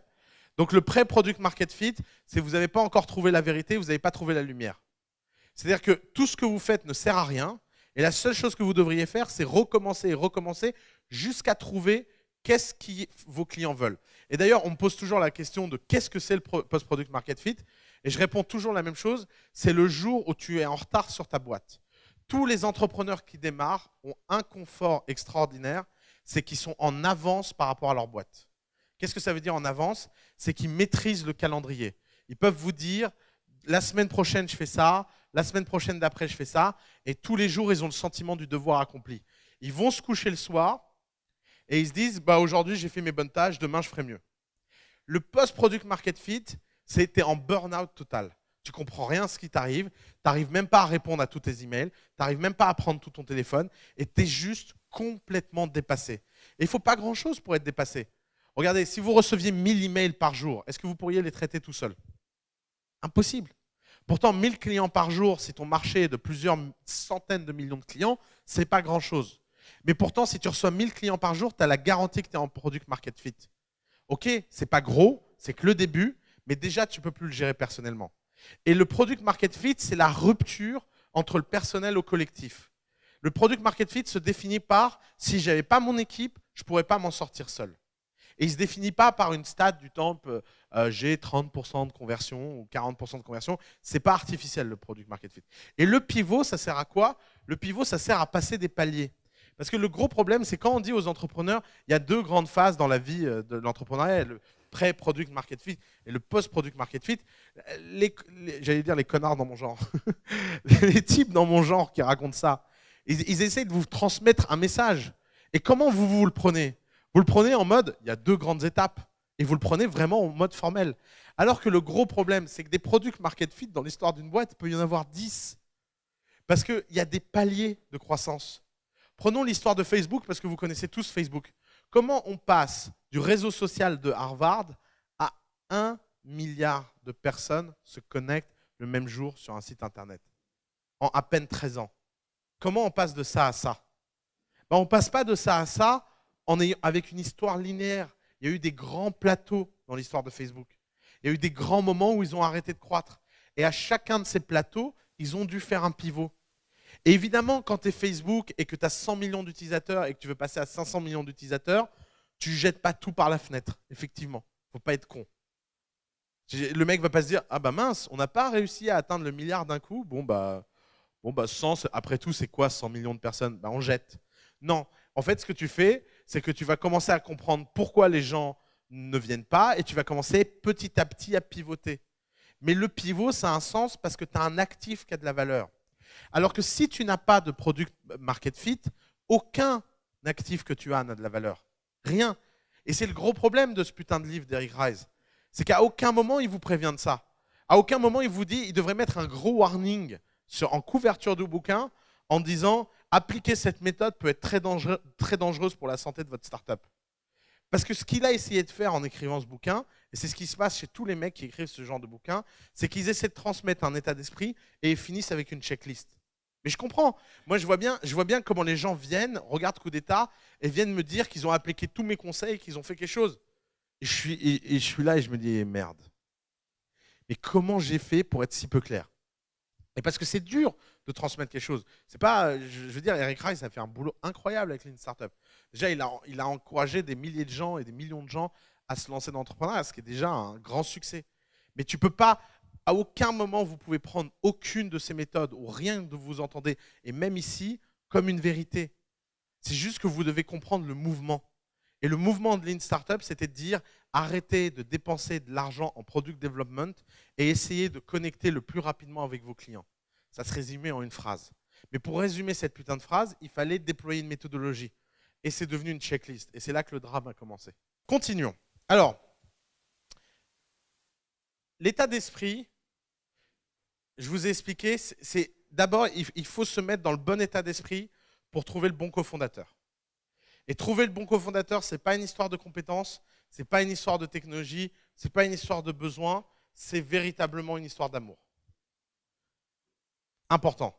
Si vous ne vivez pas une histoire d'amour avec votre cofondateur, je ne sais pas comment ça se passe là, si vous ne vivez pas une histoire d'amour avec votre cofondateur, oubliez. Maintenant, la question qu'on me pose le plus souvent, c'est comment on fait pour trouver un cofondateur? Alors, il n'y a pas une infinité de solutions. Soit vous êtes à un endroit où vous travaillez, vous avez des gens, soit vous avez un vaste réseau d'amis et vous arrivez à en convaincre un de démarrer avec vous, soit vous retournez à l'école. Il y a pas mal de cofondations qui se sont faites à coup d'État, qui fonctionnent bien, parce que les gens ont le temps de s'évaluer, de vivre ensemble, de faire des choses ensemble. Voilà, il n'y a pas 36 millions de solutions.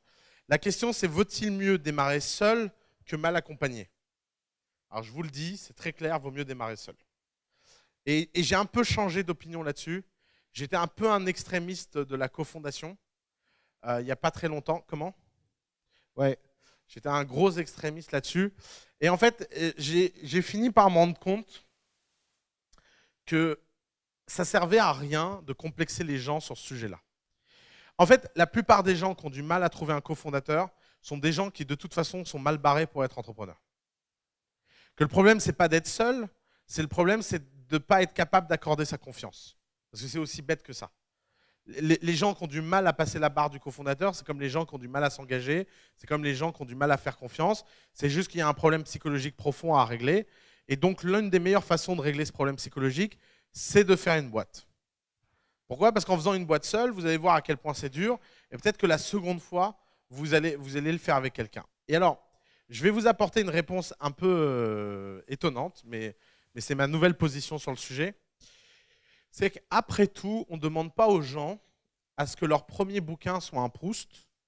Pourquoi on demanderait aux gens que leur première boîte soit un chef-d'œuvre? Et donc, je pense que si vous avez vraiment une envie entrepreneuriale débordante, eh ben vous devriez vous lancer le plus vite possible, quitte à être seul. Non pas parce que ça va être facile et que ça ne va pas impacter vos chances de succès, parce que ça va impacter vos chances de succès, mais parce que vous le saurez et que vous en êtes conscient, vous serez sans doute en position la seconde fois d'avoir un cofondateur. Parce que être entrepreneur vous fera rentrer dans un réseau, vous fera rencontrer des gens, vous fera travailler, vous fera essayer des choses, et peut-être que la seconde fois, vous aurez repéré quelqu'un qui sera la bonne personne. Et ça vaut 36 millions de fois mieux d'être seul que d'être avec la mauvaise personne, simplement parce qu'il fallait être avec quelqu'un. Donc, je ne pense pas que ne pas avoir de cofondateur soit pas quelque chose qui coûte cher. À mon avis, ça coûte très cher, psychologiquement, en termes d'exécution, en termes de probabilité de réussite. Par contre, la probabilité de trouver un cofondateur est beaucoup plus élevée après s'être lancé seul qu'avant s'être lancé seul. Je ne sais pas si c'est clair comme raisonnement, je vous sens tous hyper perplexes.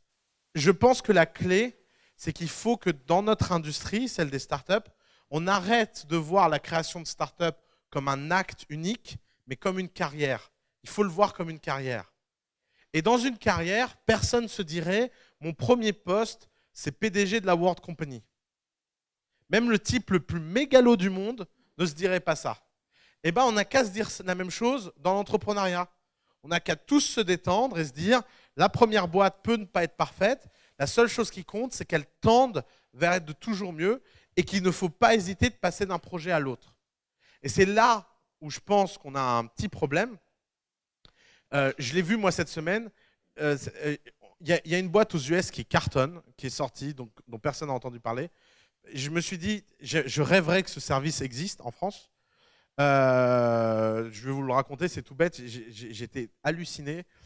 Vous allez à Ikea, quand vous achetez un meuble chez Ikea, il faut 2 semaines pour être livré. D'accord ? Vous payez, je crois que la livraison Ikea, c'est 59 €, j'ai regardé ça hier. Vous payez 59 € pour être livré dans 2 semaines. Maintenant, qu'est-ce qui se passe? Il y a toujours des mecs dehors qui vous arrêtent, qui disent t'as pas un truc à faire livrer? Je te prends pour 90 balles. Et puis, il y a un problème de confiance. Vous vous dites, je ne sais pas qui est le mec, est-ce qu'il va partir avec mes meubles, est-ce qu'il va me les amener? Bah, c'est pas terrible comme interaction. Et ben, si vous numérisez les mecs sur les parkings, que vous les mettez dans une app avec une note et un paiement en ligne, et en fait, je pensais simplement au Uber du déplacement de gros objets. C'est aussi bête que ça. Et il y a une boîte qui s'est lancée à San Francisco qui s'appelle Lug, LU.GG. Je ne sais pas si j'ai le droit de vous dire ce genre de truc, mais de toute façon, je ne suis pas actionnaire, alors je peux le dire. Ils ont fait 1 200 000 € de chiffre d'affaires en 3 mois. De chiffre d'affaires. Ça n'existe pas. Hein. Enfin, des gens qui démarrent il y a un mort. Des gens qui démarrent un jour T et 90 jours plus tard, ils ont 1 200 000 € sur leur compte. Je vous assure, ça n'existe pas dans le monde des startups. Et en fait, leur truc est tout con. Ils vont se mettre à la sortie des Ikea avec un grand panneau, c'est leur stratégie d'acquisition, ils payent des stagiaires. Et sur le panneau, il y a marqué « Tu veux transporter tes gros objets, télécharge Lug ». Les gens téléchargent Lug, ils appuient sur un bouton. Et alors, ce qui est génial dans leur concept, c'est que n'importe qui peut devenir livreur Lug, très simplement, en se connectant à une plateforme où vous louez un petit camion et ils vous disent dans quel parking vous installez et attendre vos courses. Et donc, n'importe qui est en galère de pognon, qui veut se faire 200 ou 300 $ dans la journée, il a juste à mettre sa pièce d'identité en ligne, son permis de conduire, il se connecte, il va chercher la clé de son camion, il fait ses courses et à la fin de la journée, il est payé pour son travail à la journée. C'est vraiment, c'est d'une simplicité incroyable. Et je suis rentré en France et je me suis dit, oh putain, on va encore mettre 3 ans à avoir ça qui va être lancé en France. Et j'ai 2 équipes à The Family qui me gonflaient. Une équipe de mecs techno incroyables. Et je pense que jamais de leur vie, ils vont vendre quelque chose. Jamais.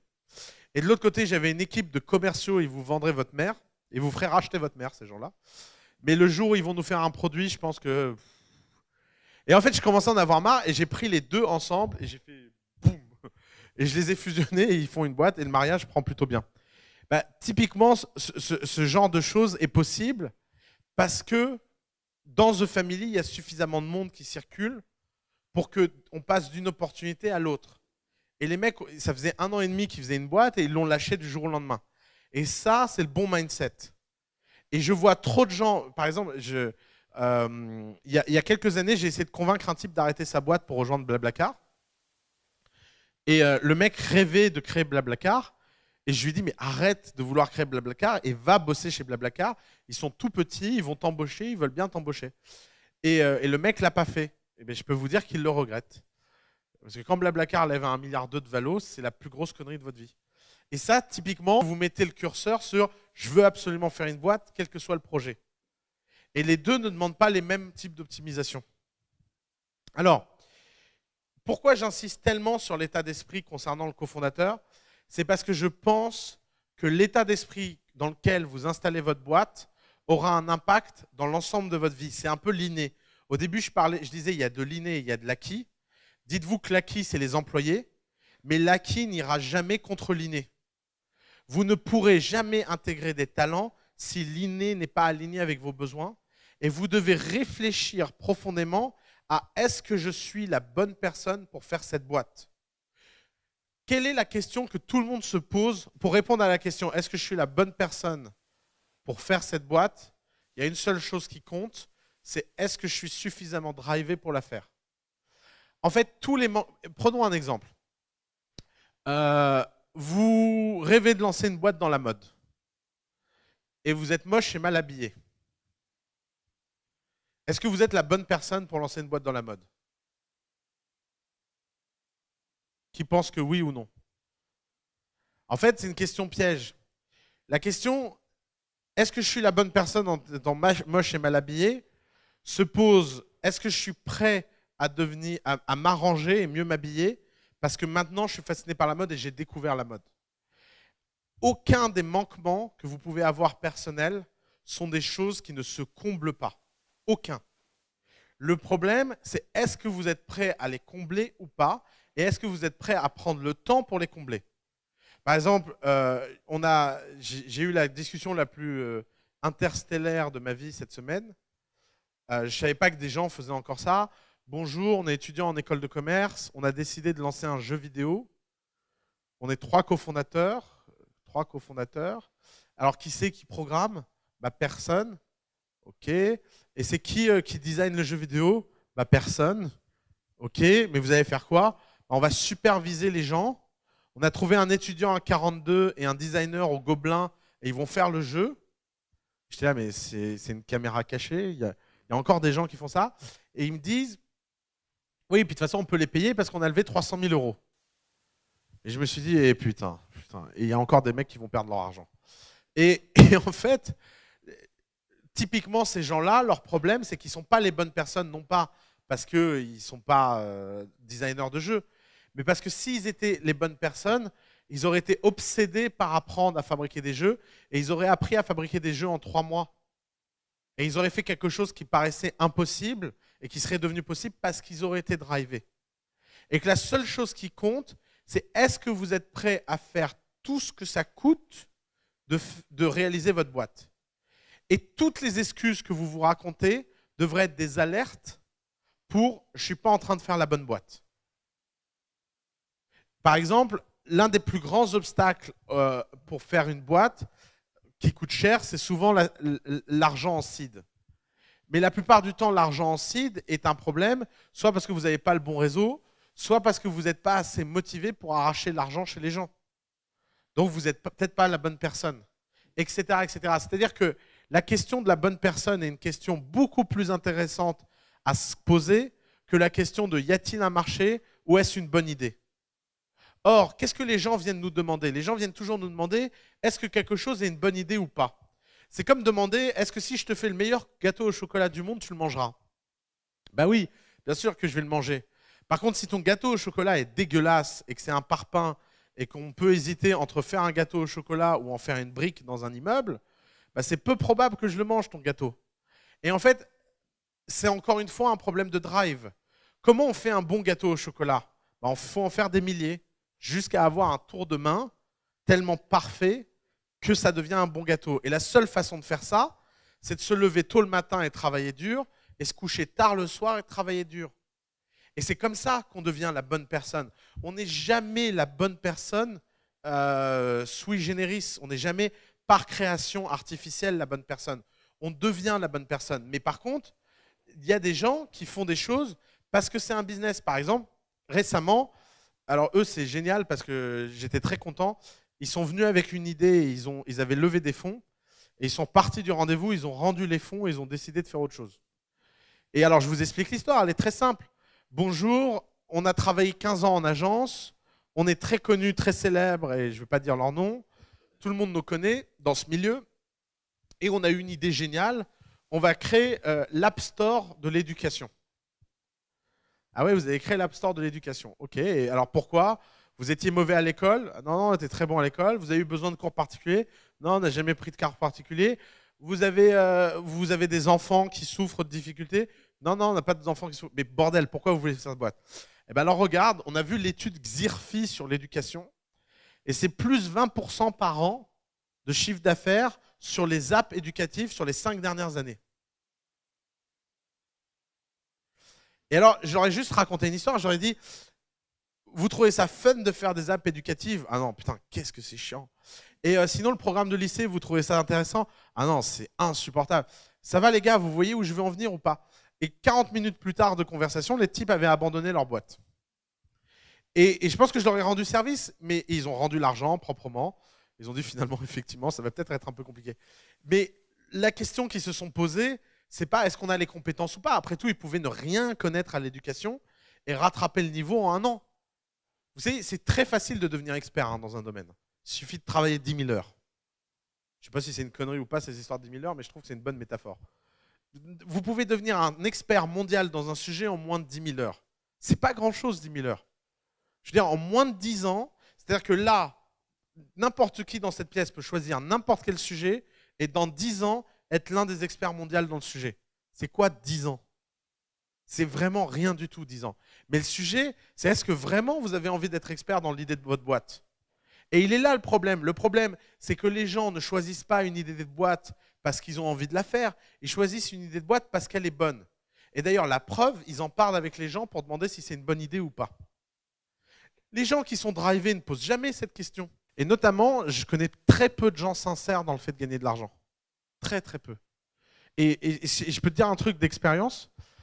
C'est très, très, très dur d'être drivé par l'argent. Parce que l'argent, t'en as vite quand t'aimes ça. Et très vite, tu te rends compte qu'en fait, ça sert à rien. Et alors, les gens, par exemple, l'un des meilleurs entrepreneurs drivés par l'argent en France, c'est Xavier Niel. Il est hyper à l'aise avec ça. C'est ce que j'adore chez ce mec.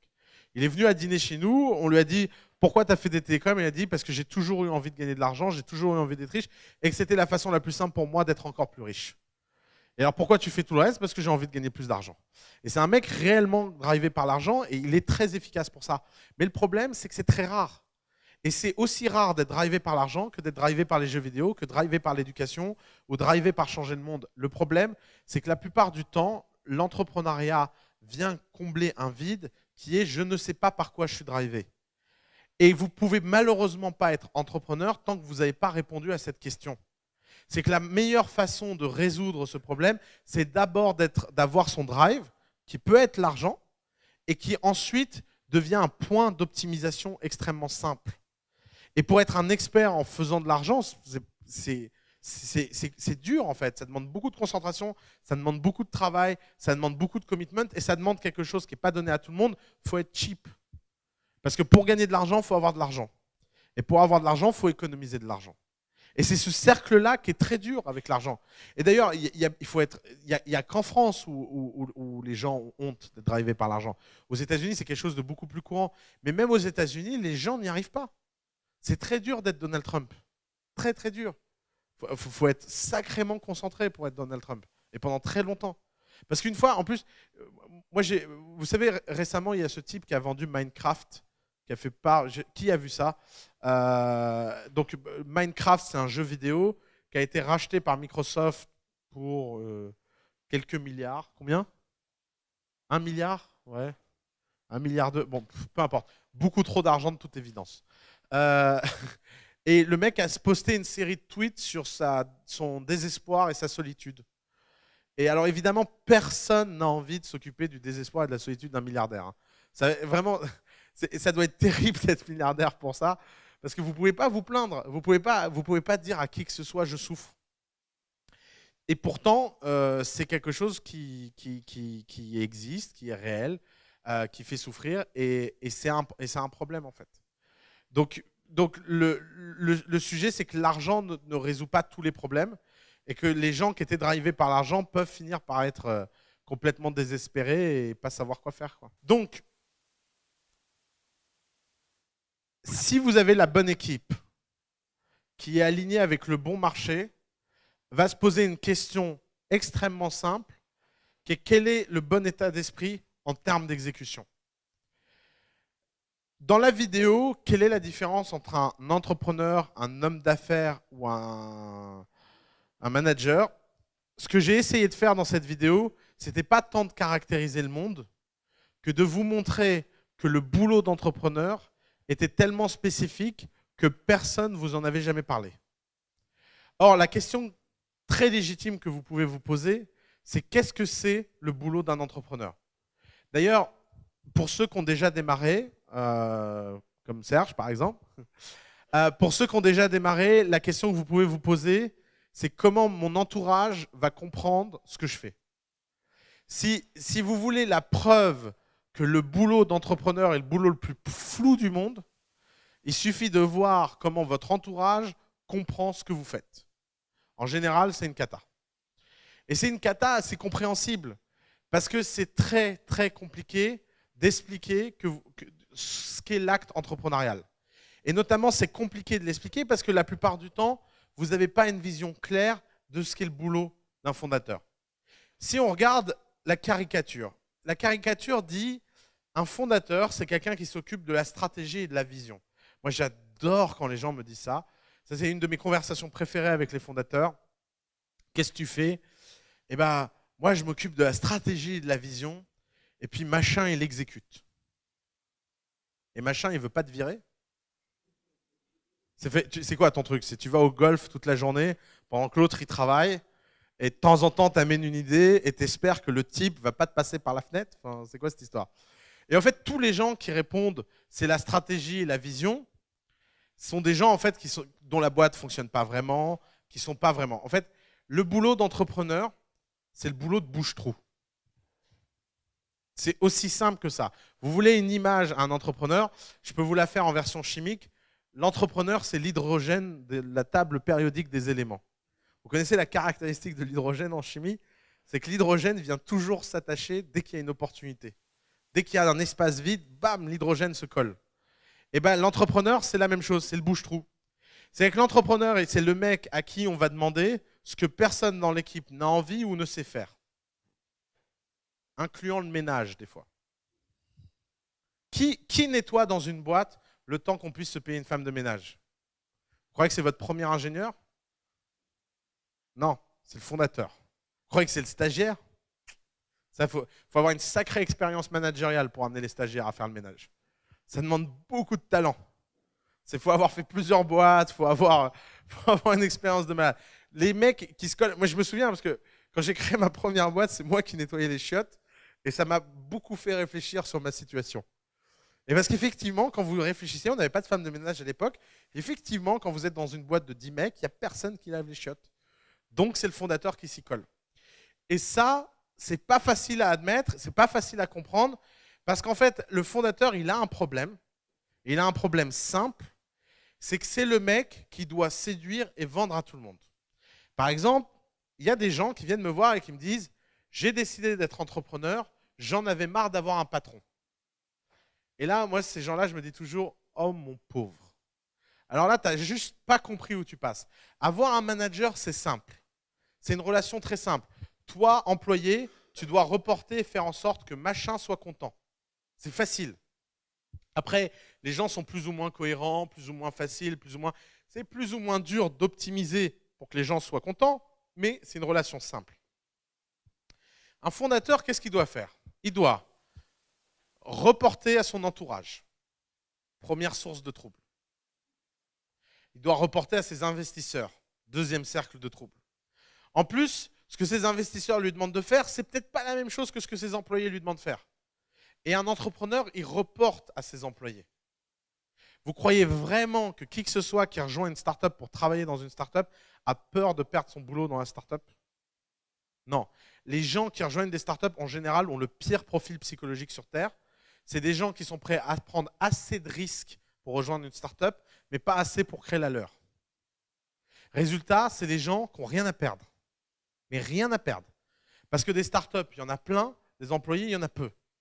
Et en fait, vous croyez avoir le rapport de force. Moi, je le vois tout le temps. C'est toujours terrible les premières embauches. Ces types viennent en office hour et vous disent ouais, je comprends pas, il fait rien de ce que je lui dis, il discute tout ce que je veux, il n'arrive pas à comprendre qui est le leader. Bah oui, mais mon pauvre vieux, c'est comme avec les enfants. Ça ne s'invente pas en fait d'avoir de l'autorité. Il faut l'exprimer cette autorité. Et l'autorité, elle vient d'où? Elle vient de la légitimité. Et dans la fondation, comment on a de la légitimité? En étant le meilleur exécutant de la boîte. Point. Point. Il n'y a rien d'autre. Le boulot de fondateur, c'est d'être capable d'exécuter tout ce qu'il y a besoin d'exécuter au moment où il faut le faire. Et en fait, c'est tout simplement une courbe de plus en plus inconfortable. Puisque au début, c'est assez facile parce qu'on vous dit démarrez sur vos points forts. Vous êtes designer, vous allez faire le design. Vous êtes technicien, vous allez faire la technique. Mais très rapidement, si ça marche, vous allez embaucher des mecs bien meilleurs que vous à ça.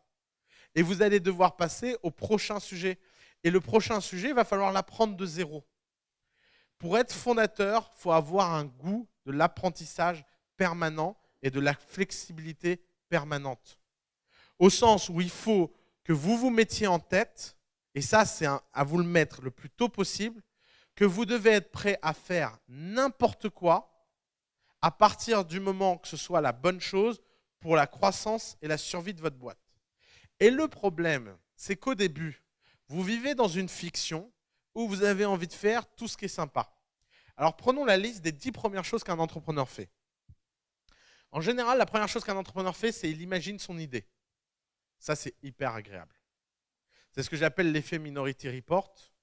C'est vous fermez les yeux et vous voyez une interface où le mec fait fouch, et là les trucs ils apparaissent. Et puis vous passez les écrans et puis tout est possible et il y a des centaines de features et le monde circule dans votre histoire et tout le monde est d'accord avec vous. C'est la première tâche. Deuxième tâche, communiquer cette idée et convaincre les gens et vous rassurer que les gens sont bons. Alors il y a la version sociale de ça, il y a la version entrepreneur privilégié. Il a des advisors. Il va faire le tour des types. Donc il va aller casser les pieds de Simoncini, de Niel, de je sais pas quoi. Il va leur dire alors tu penses que c'est une bonne idée? Le mec il a 5 minutes de temps de disponibilité d'esprit. Oui, c'est une bonne idée. Tu veux bien être mon advisor? Ouais, si ça te fait plaisir, je suis ton advisor. Dégage de mon bureau. Et après le mec revient et dit alors dans mon advisory board, on a fait une réunion stratégique il y a 4 semaines et on a décidé qu'il fallait lever des fonds. Alors, troisième tâche préférée de ces gens-là, c'est lever des fonds. C'est des mecs qui sont toujours en levée de fonds. Ils pitchent tout le monde. Et alors, il y a un truc qu'on leur a pas dit, c'est qu'à aucun de ces mecs, on leur a expliqué la structure du financement. À aucun de ces mecs, on leur a expliqué que le jour où ils ont levé des fonds, le tic-tac commence. Et le tic-tac, il fait mal. Pourquoi? Parce que tout le monde veut te donner de l'argent en seed. Tout le monde. L'argent en seed, les premiers 300 000 ou 400 000, même un singe de nos jours l'élève. Vraiment. Il faut vraiment être à l'ouest et vraiment avoir rien compris à ce qu'on fait pour ne pas trouver 300 000 euros. Par contre, pour bien les trouver, les 300 000 euros, là, ça devient plus compliqué. Parce que si vous avez une bonne opinion de vous-même et que vous voulez de l'argent qui a un sens, qui est aligné, etc., d'un seul coup, c'est beaucoup plus compliqué. Et alors, encore plus compliqué, c'est de comprendre qu'avec ces 300 000 euros, ou 400 000 ou 500 000 euros, va falloir construire une boîte qui est capable d'enlever 1 ou 2 ou 3 millions. Et c'est là où les problèmes commencent. Et c'est là où les problèmes commencent parce que par contre, des gens, pour vous donner 1, 2 ou 3 millions, il n'y en a plus. Mais alors, quand je dis il n'y en a plus, c'est... Là, par exemple, j'ai une boîte chez nous qui a levé 2 millions au premier round. Je ne la citerai pas. Ça fait 2 ans qu'ils glandent parce qu'ils ont de l'argent. C'était des mecs incroyables avant qu'ils aient de l'argent. Depuis qu'ils ont de l'argent, ils glandent. Mais là, ils n'ont plus d'argent dans 6 mois, donc ils commencent à avoir à nouveau les chocottes. Et j'ai simplement voulu leur expliquer leur situation en leur montrant. J'ai écrit 22 noms sur une feuille. Et je leur ai prouvé que c'était les 22 personnes dans le monde qui pouvaient leur faire un chèque. Il n'y en a pas 23. C'est-à-dire qu'en seed, il y a peut-être 5000 personnes qui peuvent vous faire un chèque. En série A, il y en a 23. Et quand vous comprenez l'entonnoir, vous comprenez à quel point, en fait, lever des fonds, ce n'est pas du travail. C'est juste au début la chose la plus facile du monde à faire, puis la chose la plus difficile à faire. Pourquoi? Parce qu'au début, vous pouvez apprendre à lever des fonds. Vous pouvez apprendre à faire des decks, à pitcher, à mieux présenter votre idée, etc. Et c'est important, il faut le faire. On a fait coup d'état financement. J'ai pas de problème avec ça. Bien sûr qu'il faut le faire. Bien sûr que si vous avez besoin de 500 000 en seed, il faut aller le lever. Mais le problème, c'est que vous devez vous répéter dans votre tête que ceci n'est pas du travail. Parce que le travail, c'est quelque chose qui a de l'impact. Et lever des fonds, ça n'a pas d'impact. Ça peut être nécessaire, mais ça n'a pas d'impact. Ce qui a de l'impact, c'est le produit et les clients. Rien d'autre.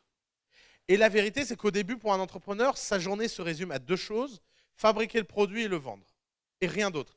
Si vous voulez un test simple, vous écrivez sur une feuille produit et client, et à chaque fois que vous faites quelque chose dans la journée, vous vous demandez si ça apporte quelque chose à l'un ou à l'autre. Si ça n'apporte pas l'un ou à l'autre, vous le mettez sur une autre feuille, et cette feuille, vous l'appelez trash. Et vous ne le faites pas.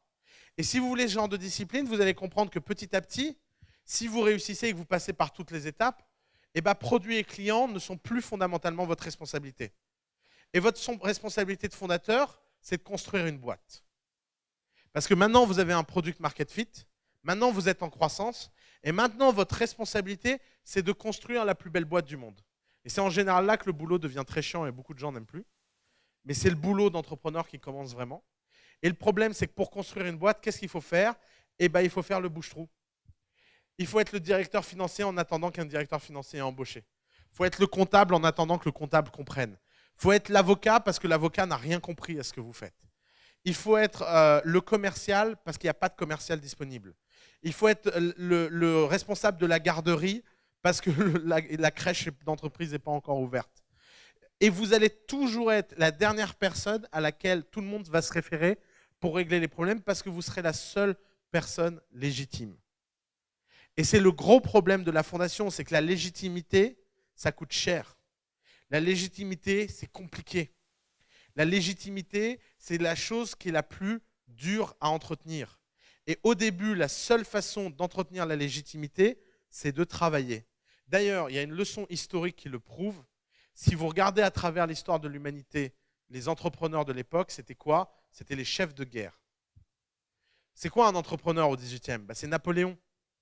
C'est une histoire de start-up, Napoléon. C'est je démarre dans une tente avec 5 mecs en bouffant des saucisses et je suis empereur 5 ans plus tard. Ce genre d'histoire exponentielle, c'est être entrepreneur. Et comment on fait pour être un Napoléon? Quand on va à la bataille de l'Iéna, on est en première ligne sur le pont. Et quand après il y a des gens blessés, on est dans la caserne avec les blessés. Et on est dans la boue, dans le sang et dans la sueur. Et quand on dit aux gens il faut charger, personne ne se dit le mec est en train de me dire un truc qu'il ne ferait pas lui-même. Parce que vous êtes à côté d'eux et que vous chargez. Et en fait, cette leçon qui est la leçon de César, qui est la leçon d'Alexandre le Grand, qui est la leçon d'à peu près tous les chefs de guerre de l'histoire qui ont fait quelque chose qu'ils n'auraient pas dû réussir à faire et qui semblait impossible, est la même histoire avec les entrepreneurs. Un entrepreneur, c'est celui qui arrive le premier au bureau et qui part en dernier. Alors, c'est une métaphore. Vous pouvez commencer à travailler sans être là et vous pouvez travailler de chez vous si vous avez des enfants. Parce qu'après, j'ai reçu des emails de plainte. Mais oui, mais moi, j'ai des enfants. Comment je fais? Ceci est une métaphore. Ce qui compte, c'est que les gens autour de vous aient l'impression que, quelles que soient vos contraintes personnelles, vous mettrez toujours l'entreprise avant eux. Et d'ailleurs, vous savez, vraiment, la pire position dans une boîte, c'est d'être fondateur. C'est aussi le plus grand kiff parce qu'il y a énormément d'avantages, mais financièrement, il n'y a rien de plus affreux. Vous voulez un exemple? J'en parlais récemment avec un type qui a la chance de rentrer en bourse.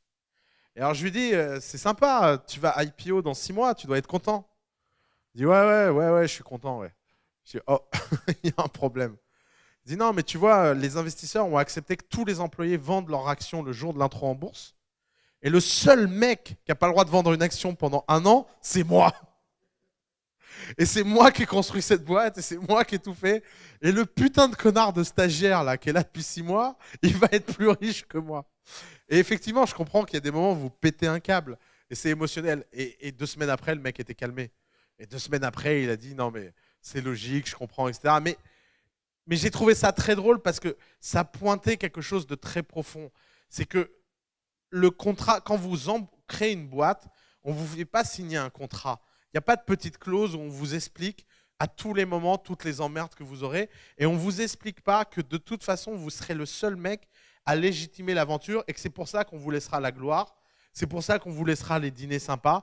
C'est pour ça qu'on vous laissera tous les avantages qui est dans ce groupe. Mais parce qu'à un moment, tous les autres se sont mis dans le bateau arrière et que c'est eux qui profitent économiquement et financièrement. Donc c'est pas... Vous savez, ça peut être un peu compliqué d'être ce type de fondateur. Et je ne vous parle même pas de l'impact que ça a quand vous réussissez sur votre vie privée, etc. Ça c'est encore, encore un autre sujet. Y a un proverbe d'Oscar Wilde qui dit on doit son premier compagnon à l'amour, le second au succès. Ça résume assez bien tout ce qui peut se passer dans une vie quand vous passez votre vie à travailler, en fait. Et parce que, encore une fois, être fondateur, c'est choisir l'absence de distance entre votre vie privée et votre vie professionnelle. Et c'est pour ça que tout à l'heure, tu parlais de noblesse des causes. Mais en fait, moi, je ne parle pas de noblesse des causes, je parle de prix des causes. Et une de mes questions favorites envers les entrepreneurs, c'est est-ce que tu es prêt à payer pour ça? Est-ce que tu es vraiment conscient? Assis-toi 5 minutes, imagine que tout ce que tu viens de me raconter se réalise. Est-ce que tu es content du prix qu'il faut payer pour que ça se réalise? Et d'un seul coup, les mecs qui font des réseaux sociaux pour chiens, dans 99% des cas, ils n'ont plus envie de le faire. Je ne sais pas pourquoi je tape autant sur les réseaux sociaux de chiens. Je suis sûr qu'en plus, un jour, il y en a un qui va... Avec la chance que j'ai, le prochain Zuckerberg, il fera un réseau social pour chiens et il viendra m'emmerder en disant « Ah, t'avais dit que… » Merci beaucoup.